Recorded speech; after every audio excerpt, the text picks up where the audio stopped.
Ano? Tatlo yan. Nakakalatlat pala yun. Yan ang tinik. Hindi, dinukot-tukot ko pa naman din sa ano. Nakakatakot daw. Ako. Si Biniego hindi daw. Ayaw, hindi ka Ah, ikot ka dito pag natilikan dito. Buti hindi ka pala na ano doon. No?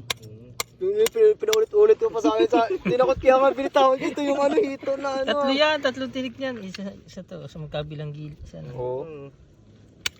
Pero ano yan, masarap na isda yan dito sa amin. Kaya lang grabe talaga Anong makakain. isdaan nga? Ito Ano? yun, di ba? Tawag sa amin niya, sumbilang. Sumbi. Buti din nyo na. Pero hindi naman lumalaki At saka na ang yan. ano, nalaki to. Ano Tsaka ang tinik nito, ano, parang lagare. Yung kabig ba, may mga nakaganon. Kaya pag natinik ka, hindi mo agad siya mahuhugot. Pika ko doon. Ayun ba? Sarap yan, ihaw nyo. Sama mo doon sa ano, mamaya sa isda. Wala na to. Okay na to ya. Okay na yan. Nasaan? Ipagita. Ay, nakawala.